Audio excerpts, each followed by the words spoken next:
अस्सलाम वालेकुम, welcome back NPRT tips YouTube channel. आज मैं आपके साथ CS 301 के जो लेटेस्ट MCQs है फॉर फाइनल टर्म के लिए वो मैं आपके साथ शेयर करूंगी। तो मोस्ट इम्पॉर्टेंट MCQs हैं। अगर वीडियो अच्छी लगी तो please like and subscribe my channel for latest update. First MCQs है compiler uses which one of the following in a function call. उन्होंने कहा है कि कंपाइलर इनमें से कौन सा डेटा स्ट्रक्चर यूज़ करता है जब वो फंक्शन को कॉल कर रहा हो, तो वो स्टैक को ही यूज़ कर रहा होता है। इसके बाद है क्वेश्चन नंबर 2 है Which one of the following is known as last in first out और LIFO data set structure। तो ये हमारी स्टैक होती है।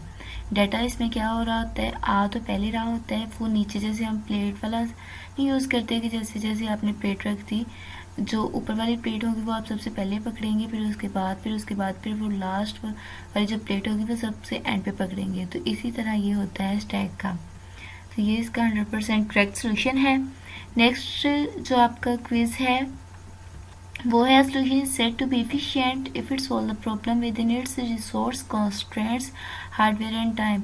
अगर वो सोल्यूशन तभी एफिशिएंट होगा जब वो जितनी भी प्रॉब्लम है उसको सॉल्व कर रहा होगा जो रिसोर्स कंस्ट्रेंट्स दिए होते हैं। अगर हार्डवेयर है उसके टाइम कितनी लिमिटेशन है उसके अकॉर्डिंग कर रहा होता है, तो ये ट्रू है। इसके बाद है MCQs number 4। If there are an external node है in a binary tree, then what will be the number of internal node in this binary tree। जो हमारी internal node होती है, एक्सटर्नल नोड होती है, उसमें से अगर हम 1 माइनस कर देंगे तो हमारी इंटरनल नोड निकल आएगी। n-1 इस फार्मूले के अकॉर्डिंग हम कर रहे होते हैं। तो ये 100% करेक्ट है। आप चेक भी कर सकते हैं, हैंड नोट्स से पेज नंबर बताया हुआ है मेरे साथ साथ। इसके बाद है क्विज नंबर 5 है If there are an internal node in a binary tree, then what will be the number of external node in this binary tree। यहाँ पर उन्होंने बात की है अगर हमारे पास इंटरनल नोड n है बाइनरी ट्री का, what will be the number of external node हमने इसका मालूम करना है। जब हम इंटरनल नोड मालूम कर रहे होते हैं तब हमने n-1 करना होता है, और जब हम एक्सटर्नल नोड मालूम कर रहे होते हैं तब हमने n+1 करना होता है। मीनिंग अगर यहाँ पर 40 है तो +1 कर देंगे तो 41, ये हमारे एक्सटर्नल नोड आ जाएगा।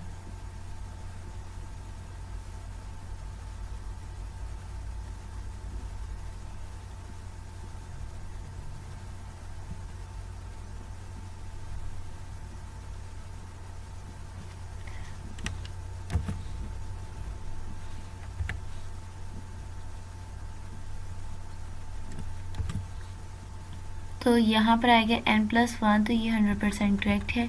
इसके बाद MCQs नंबर 6 है।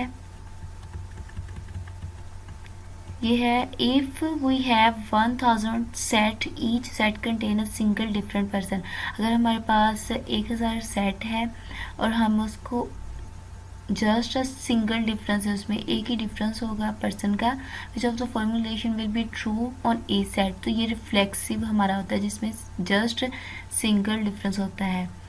इसके बाद है MCQs नंबर 7 है a binary tree of n node has.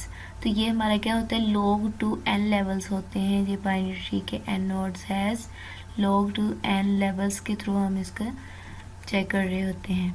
इसके बाद क्विज नंबर 8 है if there are n elements in an array then the number of maximum step. यहाँ पर step needed to find an element using binary search is.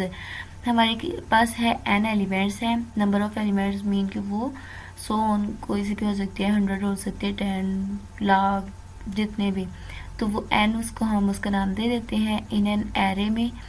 Then the number of maximum step needed to find an element using binary search। तो हमें maximum step कितने follow करने पड़ेंगे find करने के लिए एलिमेंट को बाइनरी सर्च को यूज़ करते हुए। तो यहाँ पर इसका जो फार्मूला होता है log to n होता है, ये वाला हम फार्मूला लगाएंगे तो हम नंबर ऑफ n नोड्स जो सा भी हम चेक कर रहे होंगे वो हमारे पास आ जाएगा। इसके बाद क्विज नंबर 9 है which one of the following is not the property of equivalence relation. तो आपको पता है रिफ्लेक्सिव इसका होता है प्रॉपर्टी सिमेट्रिक होती है, ट्रांजिटिव होती है, एसोसिएटिव इसकी प्रॉपर्टी नहीं होती।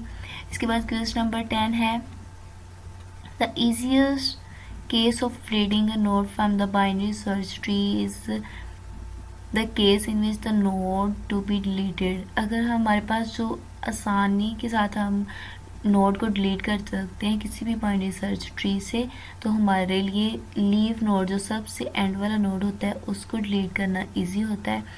और अगर हम दरमियान में करेंगे तो फिर हमें उसको बैलेंस करना पड़ता है, तो ये हमारे लिए डिफ़िकल्ट हो जाता है। तो ये इज़ अ लीफ नोड आएगा इसका आंसर। इसके बाद क्वेश्चन नंबर 11 है merge sort and quick sort both fall into the same categories of sorting algorithm, what is the categories. उन्होंने कहा है कि मर्ज सॉर्ट जो होता है और क्विक सॉर्ट होता है वो दोनों ही एक कैटेगरीज में शामिल किए जाते हैं होते हैं। अब व्हाट इज़ अ कैटेगरी इनकी कौन सी हो सकती है? In my point of view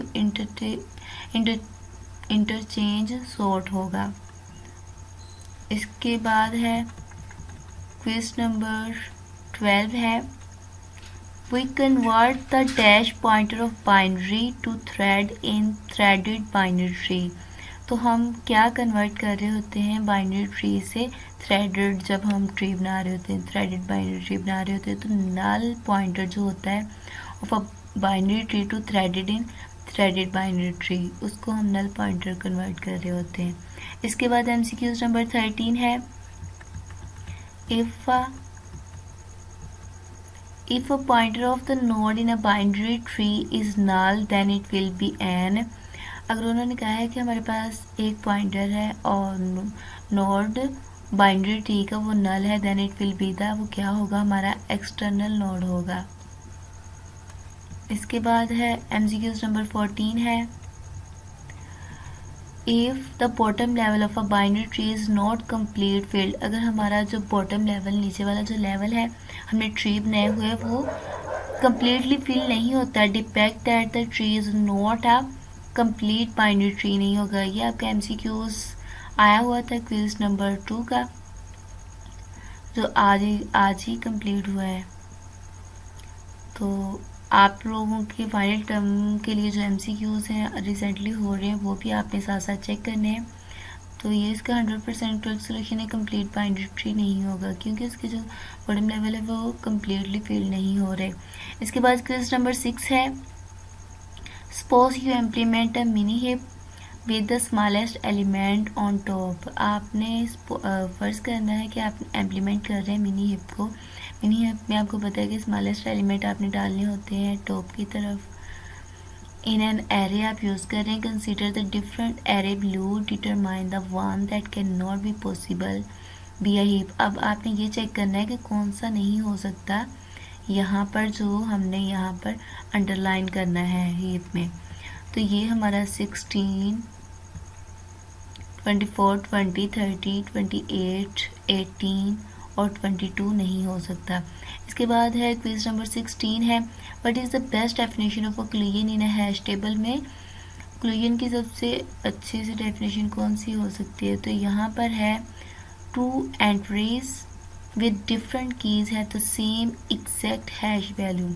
2 entries, जब 2 डिफरेंट एंट्रीज उसमें एंटर होंगी डिफरेंट की के साथ लेकिन उनकी वैल्यूज सेम होंगी, तो यहाँ पर क्लूजन हो सकती है, एग्जैक्ट हैश वैल्यू होगी उनकी।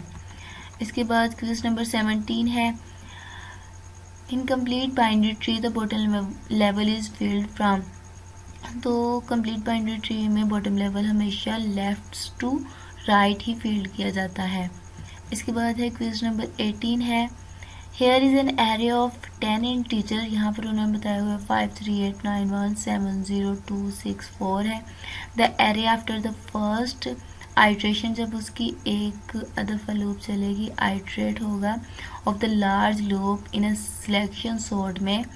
तो फिर आपने बताना है sorting from the smallest to largest. तो आपने क्या करना है, स्मॉलेस्ट से लार्जेस्ट की तरफ जाना है।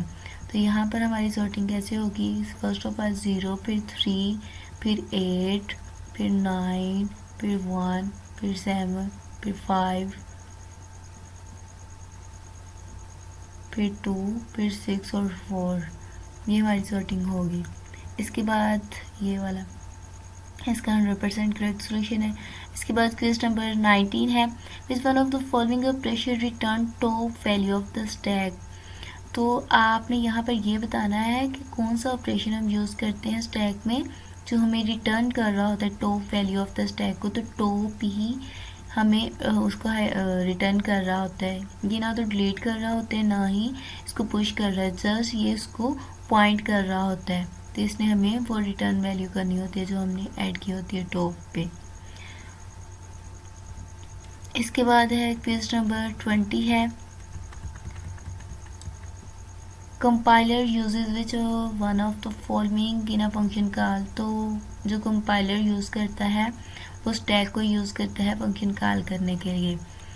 इसके बाद है क्वेश्चन नंबर 21 है, if there are 56 internal node है, हमारे पास क्या है इंटरनल नोड्स हैं in a binary tree, then how many external node this binary tree will have. तो हमारे पास इंटरनल है, इसमें हम 1 प्लस कर देंगे तो क्या होगा, जो हमने n-1 करना था अगर ये हमारे पास एक्सटर्नल होती तो। अब हमारे पास इंटरनल है तो n+1 करेंगे, 56 + 1 तो ये 57 हो जाएंगे हमारे पास एक्सटर्नल नोड। इसके बाद क्वेश्चन नंबर 22 है, if there are 23 external node in a binary tree then what will be the number of internal node in this binary tree। अब ये 23 एक्सटर्नल नोड है, इनमें से अब हम 1 माइनस करेंगे तो ये 22 हो जाएगा, हमारे पास इंटरनल नोड्स आ जाएंगे। इसके बाद क्विज नंबर है 23, which one of the following is not an example of equivalence relation. तो यहाँ पर है लेस देन और इज इक्वल रिलेशन, तो ये हमारी इक्विवेलेंस रिलेशन की एग्जांपल नहीं है। इसके बाद क्वेश्चन नंबर 24 है, बाइनरी सर्च ट्री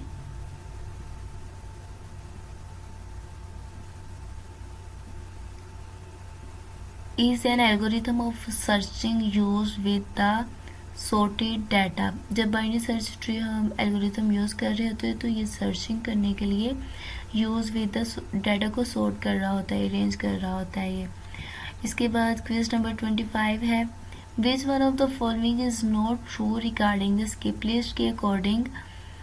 ये हमारा कौन सा ट्रू नहीं है, यहाँ पर है list as such contain only the n special keys, तो ये ट्रू नहीं है।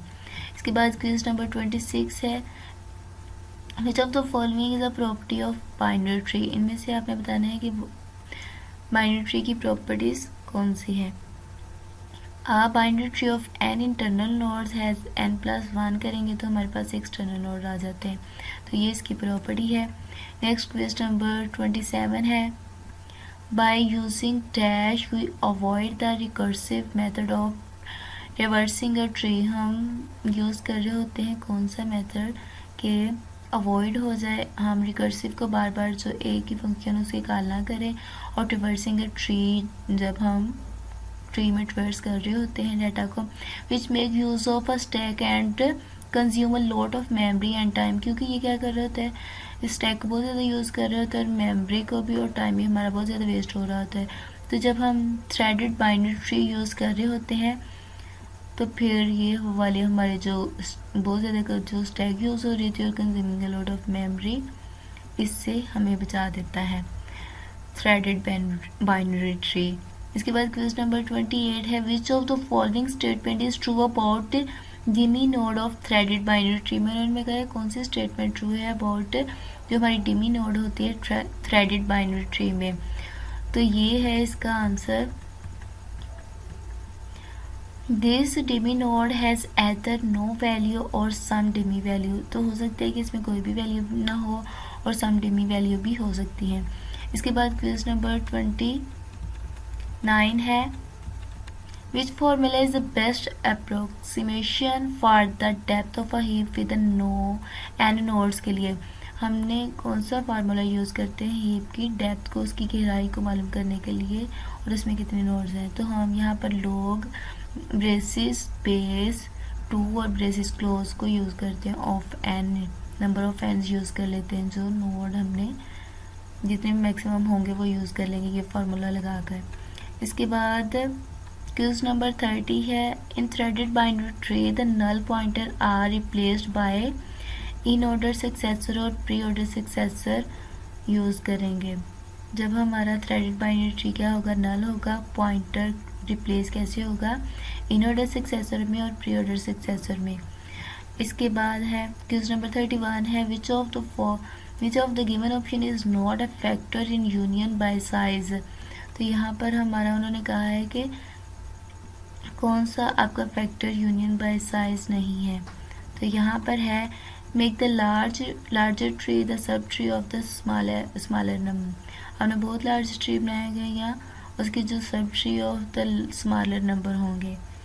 इसके बाद है क्विज नंबर 32 है, in case of deleting a node from AVL tree rotation could be prolong to the root node. तो यस है ये। उन्होंने कहा है कि जब हम एवियल ट्री में क्या कर रहे होते हैं, डिलीट कर रहे होते हैं नोड को, rotation could be prolong to be root node. ये भी हो सकता है कि उसमें जब हम उसकी रोटेट कर रहे होते हैं एवियल ट्री को बैलेंस करने के लिए, तो हो सकता है हमें लीफ नोड से रूट और रूट नोड से लीफ की तरफ जाना पड़े बैलेंसिंग करने के लिए। तो ये इसकी 4 हमारे पास रोटेशंस होती है, लेफ़्ट राइट, लेफ़्ट और राइट, सिंगल रोटेशन लेफ़्ट और सिंगल रोटेशन राइट होती है, डबल रोटेशंस होती हैं लेफ़्ट राइट और राइट लेफ़्ट। तो उसको हमें यूज़ करते हुए इसको बैलेंस कर रहे होते हैं। तो यस, ये हमें करना पड़ता है, रूट तक प्रोलॉन्ग भी हो सकती है। इसके बाद क्वेश्चन नंबर 33 है, When we have declared the size of the array, जब हम ऐसा array का साइज डिक्लेयर कर लेते हैं, it is not possible to increase or decrease it during the execution। तो ये हमारे लिए इम्पॉसिबल हो जाता है कि हम उसको दोबारा ना तो इंक्रीज़ कर सकते हैं ना ही डिक्रीज़ कर सकते हैं जब वो उसकी एग्जीक्यूशन स्टार्ट हो जाती है। तो ये इसका 100% करेक्ट सोल्यूशन है। क्वेश्चन नंबर 34 है, it will be efficient to place stack implement at the start of the list. हमारा क्या होता है, एफिशिएंट तब भी होगा stack element start of the list because insertion and removal take a constant time ले रहे होते हैं, ज़्यादा नहीं ले रहे होते। इसके बाद क्वेश्चन नंबर 35 है, dash is the stack characteristic but dash was implemented because of the size limitation of the array. Is empty is the stack characteristic but is full was implemented because of the size limitation of the array। क्योंकि हमने उसको limitation लगानी होती, check करना होता है कि जो हमारा स्टैक है वो फुल हुआ है कि नहीं। इसके बाद ये हमारा इसका आंसर है, इज एम्प्टी और इज फुल फंक्शन हम यूज़ कर रहे होते हैं इसमें। इसके बाद है जो क्विज नंबर 36 है, each node in W link list has 2 pointers होते हैं, प्रीवियस और नेक्स्ट को, फॉरवर्ड और बैकवर्ड। आपने अगर सर्चिंग करनी हो तो आपके लिए ईजी हो जाता है। इसके बाद है क्विज नंबर 37 है, if there are 56 internal node in binary tree. अगर हमारे पास 56 इंटरनल नोड है बाइनरी ट्री के अंदर, उन्होंने कहा है how many external node this binary tree will be है। तो यहाँ पर 57 होगा, n+1 कर देंगे तो हमारे पास 57 इसका आंसर आएगा। इसके बाद क्वेश्चन नंबर 38 है, if there are n internal node in the binary tree then what will be the number of external node in this binary tree. तो यहाँ पर क्या होगा, n+1 हो जाएगा। इसके बाद क्वेश्चन नंबर 39 है, a binary tree with n internal node, एक बाइनरी ट्री है इसके n इंटरनल नोड है, has dash link to internal node and dash link to external node. तो यहाँ पर क्या होगा, 2n इंटरनल नोड है और n-1 उसके क्या है, उसके जो इंटरनल नोड है 2n लिंक्स हैं और जो उसके n-1 link to internal node है और n+1 उसके एक्सटर्नल नोड है। तो ये इसका करेक्ट सोल्यूशन है। इसके बाद है क्वेश्चन नंबर 40 है, union is the dash time operation. तो यूनियन जो हमारा होता है वो कांस्टेंट टाइम ले रहा होता है, तो ये इसका आंसर है कांस्टेंट। इसके बाद क्वेश्चन नंबर 41 है, हम्फन encoding uses dash tree to develop code of very length for the letters used in the original message। तो इसके जो उन्होंने कहा है हम्फन encoding में हम क्या यूज़ कर रहे होते हैं, बाइनरी ट्री को यूज़ कर रहे होते हैं to develop a code for very length, meaning उसकी लेंथ ज़्यादा हो सकती है। फॉर द लेटर यूज, हम उसमें लेटर यूज़ कर रहे होते हैं ओरिजिनल मैसेज के जगह पर, फिर हम उसको जो हमारा जो रिसीवर होता है उसको बता दिया जाता है, उसके वो स्केच भेज दिया जाता है ताकि उसके लिए ईजी हो जाए जो भी हम उसको सेंड करें नेक्स्ट मैसेज। इसके बाद क्वेश्चन नंबर 42 है, consider a mini hip represented by the following array. यहाँ पर उन्होंने हमें एरे दिया 10, 30, 20, 70, 40, 50, 80 और 60। इसके बाद उन्होंने कहा है after inserting a node with value 31 which of the following is the updated mini hip. तो यहाँ पर होगा 10, 30, 20, 31, 40, 50, 60, 70। अगर हम 31 ऐड करेंगे तो उन्होंने कहा है तो ये हमारा क्या होगा, 20 के बाद आएगा 31, हम जो न्यू ऐड इंसर्ट कर रहे होते हैं। इसके बाद क्वेश्चन नंबर 43 है, consider a mini hip represented by the following array 11, 12, 30, 44, 33, 44, 55 after inserting a node with value 66 which of the following is the updated mini hip. में अब उन्होंने कहा है कि अगर हम 66 ऐड करें तो वो कहाँ पर है, वो एंड पर जाएगा क्योंकि वो सबसे लार्जेस्ट है। 11 फिर 22 फिर 33 44 50 फिर 55 है, इसके बाद 66, तो ये 100% करेक्ट है। इसके बाद क्वेश्चन नंबर 44 है, dash is a data structure that can grow easily dynamically. हमने देखना है कि कौन सा डेटा स्ट्रक्चर है जो इजीली ग्रो हो जाता है डायनामिकली एट रन टाइम, जब रन टाइम में without having to copy existing element, कि उसके पास ऑलरेडी एलिमेंट है उसकी कोई भी कॉपी ना हो।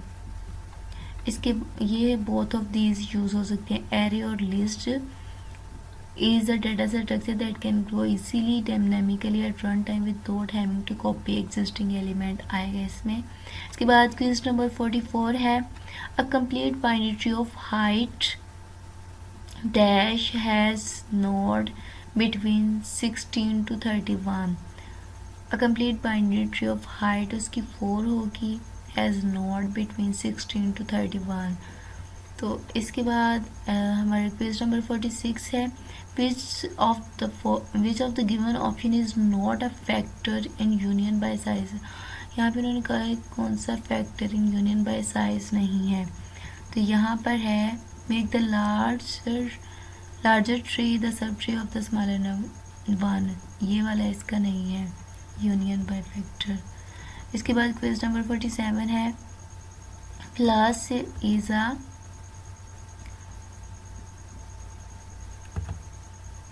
उन्होंने कहा है प्लस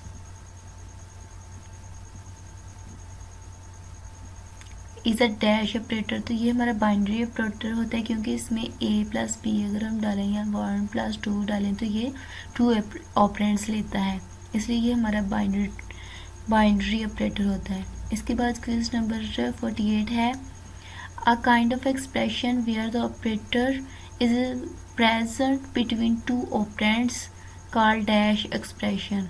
तो आपको पता है कि उन्होंने कहा है इस तरह का आपने एक्सप्रेशन बताना है जो operator is present between 2 operands, जैसे a प्लस बी हो जाए, तो ये कौन सा होगा हमारा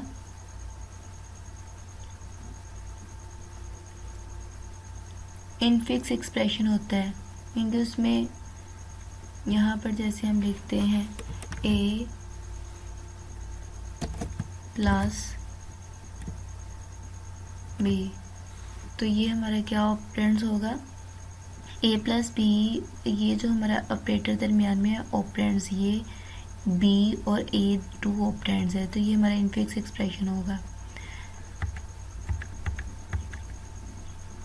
इसके बाद है क्वेश्चन नंबर है 49 है, there is a dash case for rotation in an AVL tree. तो 4 इसकी रोटेशंस होती हैं। इसके बाद क्वेश्चन नंबर 50 है,